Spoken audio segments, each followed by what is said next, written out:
నమస్తే జేఎన్ఆర్ టీవీకి స్వాగతం. బులెటిన్ల ముందుగా హెడ్లైన్స్ చూద్దాం.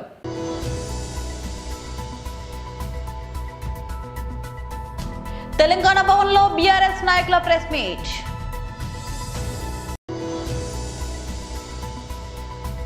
వైఎస్ఆర్సీపీ రాష్ట్ర అధికార ప్రతినిధి పుత్తా శివశంకర్ రెడ్డి ప్రెస్ మీట్.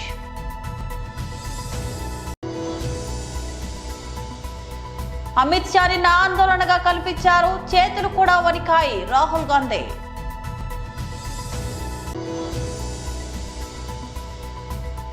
దళిత క్రైస్తవులకు ఎస్సీ హోదా మళ్లీ దేశవ్యాప్త డిమాండ్. తెలంగాణ భవన్లో బీఆర్ఎస్ నాయకులు ప్రెస్ మీట్ నిర్వహించారు.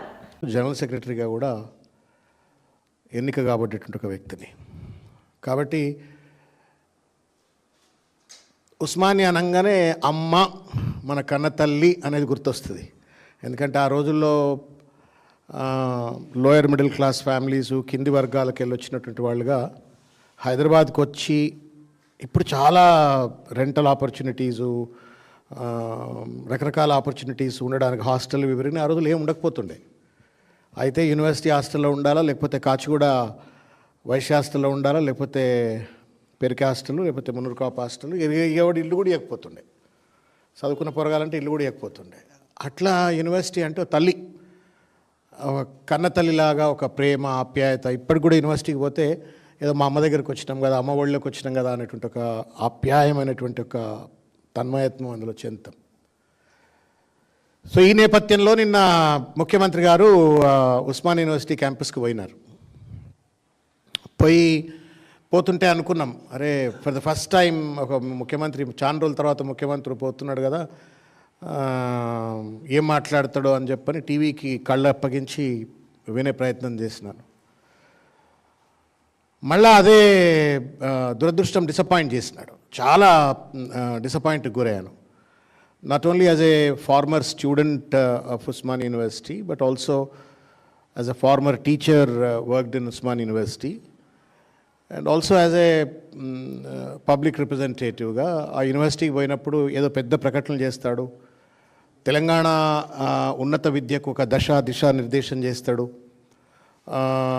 పెద్ద ఎత్తున ఒక రోల్ మోడల్గా ఉస్మాన్ యూనివర్సిటీని తీర్చిదిద్దడం కోసం ఒక ప్రణాళికలు ఆవిష్కరిస్తాడు అని చెప్పని నేను కూడా కొద్దిగా ఆలోచించిన. ఎనీ సెన్సిబుల్ పర్సన్ ఎంత కుక్కతో ఒక గుండ్రాయి కట్టినా కానీ అటువంటి ప్రదేశాలకు పోయినప్పుడు సమయం సందర్భోచితంగా మాట్లాడతాడు కదా అనుకున్నాం. కానీ రేవంత్ రెడ్డి గారి నైజం, మీరు ఎలకతోలు ఎంత ఉతికినా నలుపే కానీ తెలుపు కాదన్నట్టుగా ఆ దొరవారు అది ఏం బుద్ధో, మరి ఎవరు నేర్పినరో చదువు, మరి ఆయన గురువులు ఎవరో, ఆయన ఉపాధ్యాయులు ఎవరో, సిద్ధాంతకర్తలు ఎవరో నాకు తెలియదు. కానీ పెళ్లికి ఒకటే డప్పు కొడతాడు, సావుకు ఒకటే డప్పు కొడతాడు. ఒక రాజకీయ ఉపన్యాసంలో ఒకటే తీరుగా మాట్లాడతాడు. ఒక విశ్వవిద్యాలయంలో విద్యార్థులకు స్ఫూర్తిదాయకంగా, అధ్యాపకులకు మార్గదర్శకంగా ఉండాల్సిన స్థలంకి వెళ్ళి కూడా అదే రకంగా మాట్లాడతాడు. అది చూడగానే సామెత గుర్తొచ్చింది, కుక్కతో ఒక గుండ్రాయి కట్టినా చక్కగా కాదు అని వెనకటి ఎందుకు అన్నారో కానీ రేవంత్ రెడ్డి గారు లాంటి వాళ్ళని చూసో, లేకపోతే ఆయన ఇటువంటి వాళ్ళు ఉంటారని చెప్పని బహుశా సామెత కట్టినరేమో అని చెప్పని నాకు అర్థమైపోయింది. వైఎస్ఆర్సీపీ రాష్ట్ర అధికార ప్రతినిధి పుత్తా శివశంకర్ రెడ్డి ప్రెస్ మీట్ నిర్వహించారు. ప్రెస్ లో మాట్లాడిచ్చేసి జగన్ గారు చెప్పినటువంటి మాటలు, అప్పన్న అనేటువంటి వ్యక్తి సుబ్బారెడ్డి గారి పిఏ, వైఎస్ఆర్ కాంగ్రెస్ పార్టీ అని తరచూ తెలుగుదేశం వాళ్ళు ఎల్లో మీడియా రుద్దుతుంటే వాస్తవాలు చెప్పారు. అప్పన్న అనేటువంటి వ్యక్తి వేమిరెడ్డి గారి పిఏ అని, వేమిరెడ్డి ప్రభాకర్ రెడ్డి గారి పిఏ అని. దానికి ఆయన చెప్తూ, సుబ్బారెడ్డి గారి చెప్పారు నాకు అప్పన్న గారికి ఆర్థిక సాయం చేయమని, ఆయన పరిస్థితి బాగలేదని, చెయ్యడం తప్ప అనేక మందికి చేస్తా ఉంటాను, అందులో భాగంగా నేను కూడా ఆ అప్పన్నకి ఇతనికి కూడా నేను చేశాను, వాళ్ళు చెప్పిన దాని కోసం చేశాను, సుబ్బారెడ్డి గారు చెప్తే నా అప్పన్న గారికి చేశాను అనేటువంటిది మాటలు మాట్లాడుతూ జగన్మోహన్ రెడ్డి గారు చెప్పినంత అబద్ధాలు అనేటువంటి రీతిలో మాట్లాడారు. ఒకే ఒకటి ఈరోజు అడుగుతా ఉన్నాం, నిజమే, ధర్మమే అనుకుందాం, దానమే అనుకుందాం. ఎవరైనా కూడా ధర్మమో దానమో అంటే, లేదా ఆర్థిక సాయమో అనుకుంటే ఏదో ఒకసారి 50,000, 1,00,000, 10,000, 5,000 శక్తి కొద్దీ వాళ్ళ అవసరం కొద్దీ ఏదో ఇచ్చేస్తారు. సరే ఈయన కూడా ఇచ్చినాడు అనుకుందాం, ఆయన చెప్పినట్టు ప్రకారము కానీ ఎవరైనా కూడాను ఒకే అమౌంట్లో ఒకే తేదీ సంవత్సరాలుగా ప్రతి నెల అకౌంట్లో వేస్తే ఏమంటారండి? దానం అంటారా? ధర్మం అంటారా? ఆర్థిక సాయం అంటారా? లేదా ఉద్యోగికి ఇచ్చినటువంటి జీతం అనుకుంటారా? ఖచ్చితంగా ఈరోజు ఆ స్టేట్మెంట్లు కానీ, అప్పన్న గారి స్టేట్మెంట్లు కానీ, లేదా విపిఆర్ మైనింగ్ స్టేట్మెంట్లు కానీ ఒక్కసారి పరిశీలిస్తే మనకు అందుబాటులో ఉండేటిగా చెప్తున్నాం. 2023 మార్చి 1వ తారీఖు నుంచి ప్రతి నెల 1వ తారీఖున క్రమం తప్పకుండా టంచనుగా ఎన్ఈఎఫ్టి ద్వారా 25,000 రూపాయలు ఎవ్రీ మంత్ క్రెడిట్ అవుతా ఉంది. బ్యాంకు ద్వారా ఎన్ఈఎఫ్టి ద్వారా ఆర్థిక సాయం అంటే ఒకసారి ఒక చెక్ ఇస్తారు, తీసుకెళ్లి రియలైజ్ చేసుకుంటారు అనుకుందాము. అప్పుడు 1 నెల కాదు, 2 నెలలు కాదు, 3 నెలలు కాదు, సంవత్సరాలుగా. ఈవెన్ ఇంకోటి గమ్మత్తు గమనించండి, ఒకవేళ వైఎస్ఆర్ కాంగ్రెస్ పార్టీలో ఆయన ఉన్నారు కాబట్టి, ఆయన ధనవంతులే కాబట్టి, ఎవరో చెప్తే చేశానంటున్నారు కాబట్టి, ఒకవేళ వైఎస్ఆర్ కాంగ్రెస్ పార్టీలో ఉన్నన్ని రోజులే ఇవ్వాలి కదా. మరి ఆయన ఎలక్షన్ల ముందు తెలుగుదేశం పార్టీలో చేరారు కదా. 2024 మార్చిలో అనుకుంటాను తెలుగుదేశం పార్టీలో చేరారు. ఎంపీ అభ్యర్థిగా ఆయన ప్రకటించుకున్నారు. వారి సతీమణి కూడాను కోవూరు టికెట్ ఇచ్చారు. అప్పుడు మానేయాలి కదా వైఎస్ఆర్ కాంగ్రెస్ పార్టీ చెప్పిన వాళ్ళకి, ఒకవేళ ఆర్థిక సాయమే అనుకుంటే. కానీ అది 2024 మార్చి 2024 అట్లా తీసుకున్నట్లయితే కేంద్ర హోంశాఖ మంత్రి అమిత్ షా నిన్న ఆందోళనగా కనిపించారని, ఆయన ఉపయోగించిన భాష కూడా సరిగా లేదని కాంగ్రెస్ ఎంపీ రాహుల్ గాంధీ అన్నారు. ఎన్నికల సంస్కరణలపై లోక్సభలో జరిగిన చర్చలో అమిత్ షా నిన్న మాట్లాడిన విషయం తెలిసిందే. ఆయన ప్రసంగంపై ఈరోజు రాహుల్ గాంధీ మాట్లాడుతూ అమిత్ షా నిన్న కంగారుగా కనిపించారని అన్నారు. ప్రసంగం సమయంలో అమిత్ షా చేతులు కూడా వణుకుతూ కనిపించాయని, ఏ ప్రశ్నకు ఆయన నేరుగా సమాధానం చెప్పలేదని విమర్శించారు. తాను మాట్లాడిన వేటికి ఆధారం చూపించలేదని అన్నారు. మీడియా ముందు తాను చేసిన వ్యాఖ్యలన్నింటినీ పార్లమెంట్ లో చర్చిద్దామని ఆయనకు సవాల్ విసిరినప్పటికీ ఆయన నుంచి సమాధానం రాలేదని అన్నారు. పార్లమెంట్ లో ప్రధానమంత్రి నరేంద్ర మోదీ, కేంద్ర హోంశాఖ మంత్రి అమిత్ షా మాట్లాడుతున్నప్పుడల్లా రాహుల్ గాంధీ బయటకు వెళ్లిపోతారని కేంద్ర మంత్రి గిరిరాజ్ సింగ్ విమర్శించారు. Rahul Gandhi hit and run ఫార్ములాను అనుసరిస్తున్నారని ఎద్దేవా చేశారు. ఆయన దృష్టిలో ప్రజాస్వామ్యం అంటే ఇదేనేమో అని చురకలందించారు. భవిష్యత్తులో ఆయన తన అలవాటును మానుకుంటారని ఆశిస్తున్నట్లు తెలిపారు. దళిత క్రైస్తవులకు ఏసీ హోదా ఇవ్వాలని డిమాండ్ మరోసారి గట్టిగా వినిపించింది. హన్మకొండలో మానవ హక్కుల దినోత్సవం సందర్భంగా నిర్వహించిన ఐక్య రౌండ్ టేబుల్ సమావేశంలో దళిత క్రైస్తవ ఐక్య వేదిక వ్యవస్థాపకులు ఈర్ల కుమార్ ఈ అంశాన్ని జాతీయ స్థాయిలో చర్చకు తెచ్చారు. 10 ఆగస్టు 1950 ప్రెసిడెన్షియల్ ఆర్డర్ను సవరించడం తప్పనిసరి అని స్పష్టం చేశారు. దళితుడు క్రైస్తవ మతం స్వీకరిస్తే హోదా కోల్పోవడం అత్యంత పెద్ద అన్యాయమని ఈ సమావేశంలో పలువురు నేతలు పేర్కొన్నారు. ఇతర కులాలు ఏ మతంలోకి వెళ్లినా కుల వర్గీకరణ మారదని, కానీ దళిత క్రైస్తవుల పట్ల ప్రత్యేకంగా అన్యాయం కొనసాగుతుందని విమర్శించారు. రిజర్వేషన్లు, ఉద్యోగాలు కోల్పోయే పరిస్థితి రాజ్యాంగ ఉల్లంఘనగా అభివర్ణించారు.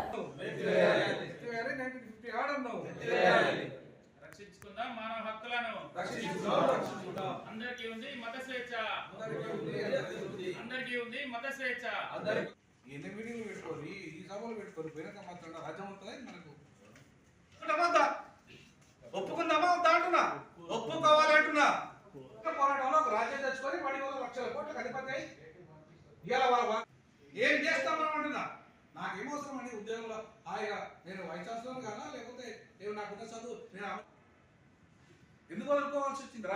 రాజకీయ అధికారం కోసం నేను ఎందుకు నేతృత్వంలో దళిత క్రైస్తవ ఐక్య వేదిక ఆధ్వర్యంలో జరిగిన దళిత క్రైస్తవులకు ఎస్సీ హోదా కల్పించాలనే డిమాండ్తో ప్రధానంగా 1950 ఆర్డరు ఈ క్రైస్తవ రాజ్యాంగ హక్కులని, మానవ హక్కులని హరిస్తున్న 1950 ఆర్డర్ని రద్దు చేయాలని కోరుతూ ఈరోజు వరంగల్ జిల్లాలో సమావేశం ఏర్పాటు జరిగింది. ఈ సమావేశము మొత్తం చరిత్ర, దేశ రాజకీయ చరిత్రను మలుస్తుంది. ముఖ్యంగా దళిత రాజకీయాలను మలిచే రోజు ఇక్కడనే ఉంది. ఏ వరంగల్ గడ్డ మీదుగా అయితే మాదిగదండలో పేరు మీద ఇవాళ మొత్తం దేశాల్లో ఒక దళిత రాజకీయ చరిత్ర నిర్మాణం చేసిందో, దళిత క్రైస్తవ రాజకీయ చరిత్రను కూడా ఇదే వరంగల్ గడ్డ మీద నుండే మొదలైన ఈ ఉద్యమం దేశ రాజకీయాలను మార్చగలుగుతుంది. తప్పకుండా రానున్న రోజుల్లో ఒక బలమైన క్రైస్తవ శక్తి రాజకీయ శక్తిగా అవతరించే రోజు రానున్నది. క్రైస్తవులు 30 మంది పార్లమెంటు సభ్యులను ఈ దక్షిణాది నుండి పంపించే బాధ్యత తీసుకుంటాం. తప్పకుండా మా హక్కులను ఇవాళ కాపాడుకునే దిశగా మా హక్కులను హరిస్తున్న 1950 ఆర్డర్ రద్దు అయ్యే వరకు అటు చట్టపరంగా న్యాయపరంగా పార్లమెంటరీ సాక్షిగా పోరాటం చేస్తాం. ఆ దిశగా ఐక్యంగా కలిసి మా ఉద్యమం చేస్తామని తెలియజేస్తా ఉన్నాం. జై భీమ్. భారతదేశంలోని అన్ని కులాలను 4 భాగాలుగా విభజించి ఎస్సీ ఎస్టీ బీసీ వర్గాలుగా విభజిస్తే ఎస్సీలు అనేట వాళ్ళు చర్చిలకు వెళితే కులం మారి కేటగిరేషన్ మారుతుందని 1950 ఆగస్టు 10వ తారీఖున షెడ్యూల్ క్యాస్ట్ ప్రెసిడెన్షియల్ ఆర్డర్ను తీసుకురావడం వల్ల మొట్టమొదటిసారి భారత రాజ్యాంగంలో వచ్చిన తర్వాత దళితులకు నష్టం జరిగింది. ఈ సందర్భంగా ఓన్లీ బాపన ఆధిపత్య కులాలకు మాత్రం వారికి మత స్వేచ్ఛ ఉండి వారు చర్చికి వెళితే కులం మారదు, వాళ్ళు కేటగిరేషన్ మారదు.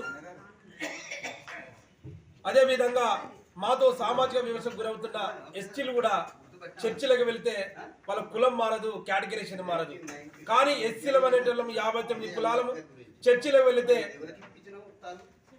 మాకు కులం మారి బీసీసీ కేటగిరేషన్ మారడం భారత రాజ్యాంగాన్ని విరుద్ధమైన ఆర్డర్ తీసుకురావడం వల్ల మాకు నష్టం జరిగింది. కాబట్టి ఈరోజు కుల సంఘాలు ప్రజా సంఘాలను రాజకీయ పార్టీలతో సమావేశం నిర్వహించుకొని మార్చి 10వ తారీఖున వరంగల్ జిల్లా కేంద్రంలో భారీ బహిరంగ మీటింగ్ పెట్టి బోధన్ డివిజన్ పరిధిలో మొదటి విడత ఎన్నికల నేపథ్యంలో భద్రతా ఏర్పాట్లను పరిశీలించేందుకు police commissioner P Sai Chaitanya Edapalli మండలంలోని పలు పోలింగ్ కేంద్రాలను సందర్శించారు. పోలింగ్ కేంద్రాల వద్ద ఉన్న బందోబస్తు భద్రతా వ్యవస్థలను ప్రత్యక్షంగా పరిశీలించారు. ఎన్నికలు పూర్తిగా ప్రశాంత వాతావరణంలో జరగాలంటే ప్రతి అధికారిని పూర్తి అప్రమత్తంగా పనిచేయాలని కమిషనర్ సూచించారు. ఏ పరిస్థితిలోనైనా వెంటనే స్పందించేలా సిబ్బందిని సిద్ధంగా ఉంచాలని ఆదేశాలు జారీ చేశారు. అందరికీ నమస్కారం. ఇవాళ నిజామాబాద్లో ఫేజ్ 1 పోలింగ్ టోటల్ 11 మండలాల్లో జరుగుతూ ఉంది. 157 గ్రామ పంచాయతీకి ఎలక్షన్ జరుగుతూ ఉంది. అన్నిటికీ బందోబస్తు అరేంజ్మెంట్స్లో అన్ని చోట్ల బందోబస్తు చేసుకోవడం, striking force, special striking force కూడా వేస్తున్నాం. కొన్ని ఇంపార్టెంట్ గ్రామ పంచాయతీస్ అంటే 4,000 కన్నా ఎక్కువ గ్రామ పంచాయతీలు 18 ఐడెంటిఫై చేసుకున్నాం. తర్వాత 7,000 కన్నా ఎక్కువ 5 ఉన్నాయి. అట్లాంటి ఐడెంటిఫై చేసుకుని అక్కడ స్పెషల్ బందోబస్తు చేసుకున్నాం. ఉదాహరణకి ఇక్కడ మనకి ఎడపల్లిలో కానివ్వండి, నవిపేటలో అత్యధికంగా 12,000 మంది ఉన్నారు. అట్లానే మిగతా చోట్ల కూడా మనకి అక్కడ స్పెషల్ ఇన్స్పెక్టర్ గారిని తర్వాత ఫోర్స్ని ఇవ్వడం జరిగింది.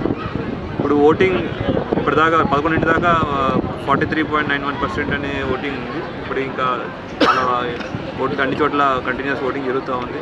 సో వీఆర్ ఎక్స్పెక్టింగ్ పీస్ఫుల్గా మొత్తం అయిపోయిన తర్వాత 1 o'clock అంతా ఓటింగ్ కంప్లీట్ అయిపోతుంది. 1 o'clock దాకా ఎవరైనా ఉంటే వాళ్ళందరికీ ఓటింగ్ వేసే హక్కు అందరికీ ఇవ్వడం జరుగుతుంది. దాని తర్వాత ప్రతి పోలింగ్ లొకేషన్లో ఒక కౌంటింగ్ సెంటర్ కూడా ఉన్నాయి. వాటి కూడా బందోబస్తు అరేంజ్మెంట్స్ చేయడం జరిగింది. ఫస్ట్ క్వశ్చన్, కౌంటింగ్ ఎట్లా ఉండదు, ఎలాంటి చర్యలు తీసుకుంటున్నారు?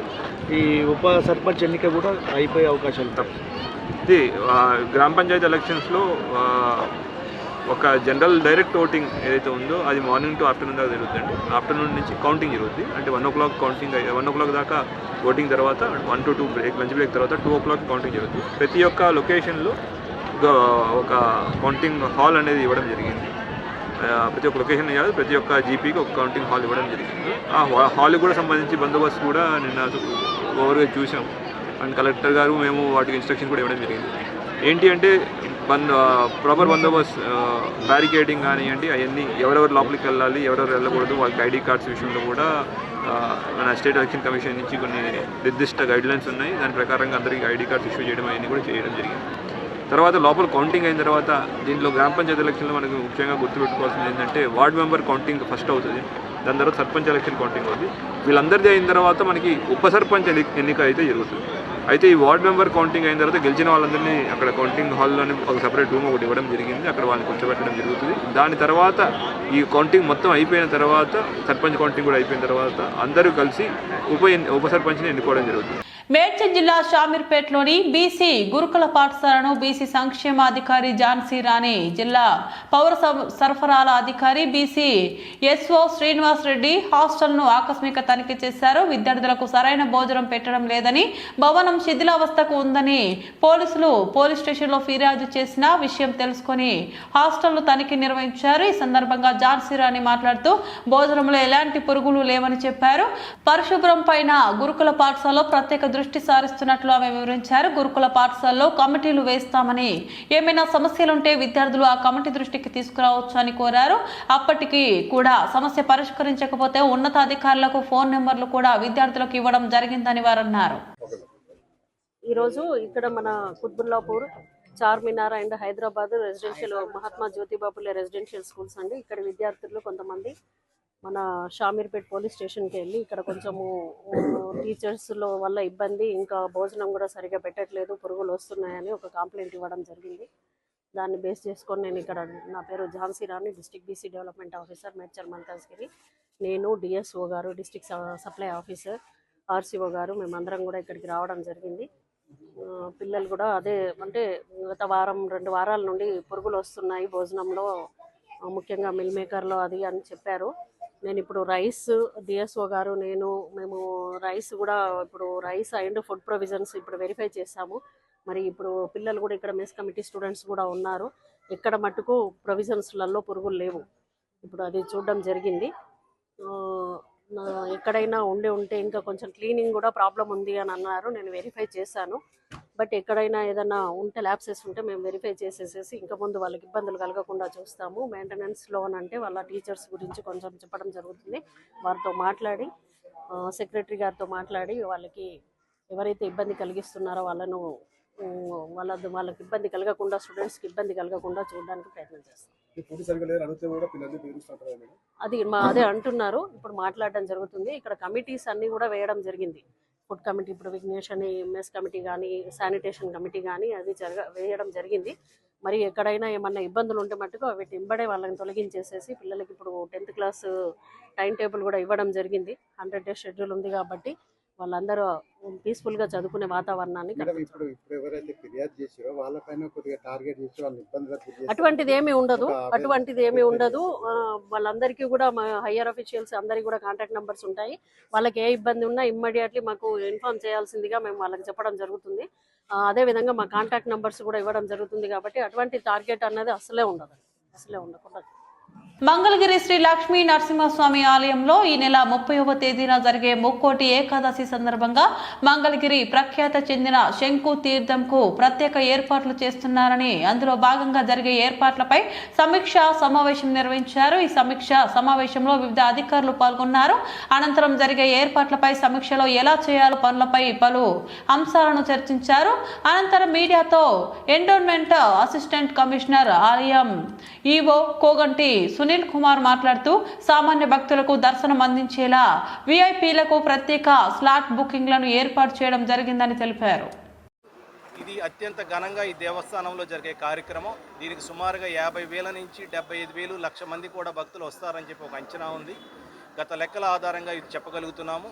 దీనికోసం వివిధ శాఖల వారితో మొదటి సమన్వయ సమావేశము ఎంఆర్ఓ గారి అధ్యక్షతన నిర్వహించి ఉన్నాము. ఈ సమావేశానికి వివిధ శాఖల నుంచి వారి ప్రతినిధులు వారు ఏమేమి చేయాలి అనేది సూత్రప్రాయంగా సూచించి ఉన్నాము. తర్వాత జరిగే అధికారుల రెండో సమన్వయ సమావేశంలో వారి యాక్షన్ ప్లాన్ ఏంటి, వారు ఏమేమి చేయబోతున్నారు అనేది కూడా లిఖితపూర్వకంగా తెలియచేయాల్సిందిగా ఆదేశించి ఉన్నారు. ఎంఆర్ఓ గారు చెప్పిన దాని ప్రకారము 24వ తారీఖు డిసెంబర్ 24న రెండో సమన్వయ సమావేశం అధికారులతో మాత్రమే నిర్వహించబడుతుంది. ఈ అధికారులతో నిర్వహించిన సమావేశంలో వారి యాక్షన్ ప్లాన్ తీసుకుంటాము. ఈసారి కొత్తగా చేయబోయేది ఏంటంటే ఒక వాట్సాప్ గ్రూప్ అనేది మేము ఏర్పాటు చేయబోతున్నాము. ఈ వాట్సాప్ గ్రూపులో అందరికీ కూడా ఎప్పుడెప్పుడు దేవాలయంలో మేము తీసుకున్న చర్యలు, తీసుకుంటున్న ఏర్పాట్ల పైన కూడా మీకు ఎప్పటికప్పుడు సమావేశంలో మీకు తెలియచేస్తూ ఉంటాం. దీనిపైన మీకు ఏమన్నా సమస్యలు కానీ ఏమన్నా సూచనలు కానీ ఉంటే కనుక తెలియచేయాల్సిందిగా కోరుచు. వీళ్ళకి టైం స్లాట్ 4 hours ఇస్తున్నామండి. ఉదయం 7 నుంచి 8 గంటల వరకు ఒకటి, అలాగే మధ్యాహ్నం 12 నుంచి 1 గంట వరకు ఒకటి, అలాగే మధ్యాహ్నం 3 నుంచి 4 గంటల వరకు ఒకటి, అలాగే రాత్రి 7 గంటల నుంచి 8 గంటల వరకు. సార్ ఈ విఐపీలు కూడా వారు వచ్చేసి క్యూ లైన్లోకి వెళ్ళమని చెప్పట్లేదు. వారికి సంబంధించిన టికెట్ కూడా మీకు ఆన్లైన్లోనే దొరుకుతుంది. దీనికి 20వ తారీఖు మీకు దానికి సంబంధించిన పూర్తి ఇన్ఫర్మేషన్ మీ మీడియా వారందరికీ ఇస్తాము. ఒక క్యూఆర్ కోడ్ ద్వారా మీరు వెబ్సైట్లోకి ఎంటర్ అవుతారు. ఎంటర్ అయిన తర్వాత మీరు ఎన్ని టికెట్లు కావాలంటే దానిలో బుక్ చేసుకోవడం జరుగుతుంది. ఇది కమిషనర్ గారి దగ్గర, దేవాదాయ శాఖ కమిషనర్ గారి దగ్గర ఈ ఫైల్ పెండింగ్ ఉంది. ఈ 3 రోజుల్లో అది వస్తుంది. రాగానే దాని పూర్తి వివరాలు మీకు తెలియజేస్తాం. దానికి వచ్చేసి ఆ స్లాట్ బుకింగ్లో మేము ఆ సమయంలో 250 మంది వరకు మాత్రమే విఐపీలకు దర్శనమిస్తున్నాము. 250 కంటే ఒకవేళ తక్కువ ఉన్నట్లయితే కనుక మేము 1 గంట ముందే మీకు ఆ సమాచారం ఇస్తాం. మీరు కావాలంటే స్పాట్లో కూడా ఆ స్లాట్లోకి మీరు ఎంటర్ కావచ్చు. ఆ టికెట్ తీసుకోకుండా వచ్చినా, సడన్గా వచ్చినా కానీ ఆ స్లాట్లో మా ఆపరేటర్ ఉంటారు. మా ఆపరేటర్ మీ నేమ్ రికార్డ్ చేసేసి మీకు ఎంటర్ చేస్తాం. నిర్ణయాలు కఠినంగా లేకపోతే కాడ ఆ క్షణాన మేము ఏమైనా చేయాలి అన్నా మాకు ఇబ్బందికరంగా అవుతుంది. మేము స్లాట్ ఇస్తున్నాం. ఒకేసారి 100 మంది విఐపీలు వచ్చేసి మమ్మల్ని లోపలికి తీసుకెళ్ళమంటే ఆ క్యూ లైన్లో, ఉచిత లైన్లోనో మీ తల్లిదండ్రులు, మీ పిల్లలు ఉంటారు. వాళ్ళు ఎంత ఇబ్బంది పడతారు. దయచేసి మీరు అర్థం చేసుకోండి. ఉన్నదాన్నంత వరకు మెరుగైన సదుపాయాలు ఇవ్వడానికి ప్రయత్నం చేస్తున్నాము. అలా కాకుండా మేము ఒకేసారి సమయపాలన పాటించకుండా మా ఇష్టం వచ్చిన సమయంలో వచ్చేస్తాము అంటే అది మేము వారికి ఎంతవరకు చేయగలుగుతాము. క్యూ లైన్లు మాత్రం పక్కాగా ఏర్పాటు చేస్తున్నాము. ఆ లైన్లో, క్యూ లైన్లో జాగ్రత్తగా క్రమశిక్షణగా సమయపాలన పాటిస్తూ ఉంటే కనుక 15 నిమిషాల నుంచి 30 నిమిషాల్లో దర్శనం అయ్యేట్లుగా మేము ఏర్పాట్లు. బులెటిన్ ముగించే ముందు మరోసారి హెడ్లైన్స్ చూద్దాం.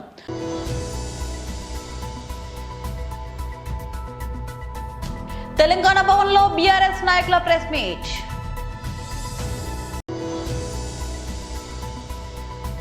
వైఎస్ఆర్సీపీ రాష్ట్ర అధికార ప్రతినిధి పుత్తా శివశంకర్ రెడ్డి ప్రెస్ మీట్.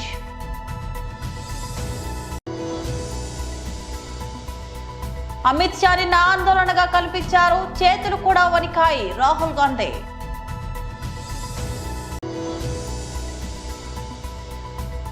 దళిత క్రైస్తవులకు ఎస్సీ హోదా మళ్లీ దేశవ్యాప్త డిమాండ్. ఇవి బులెటిన్ అప్డేట్స్. మరో బులెటిన్లో మళ్ళీ కలుద్దాం. అంతవరకు సెలవు. నమస్తే.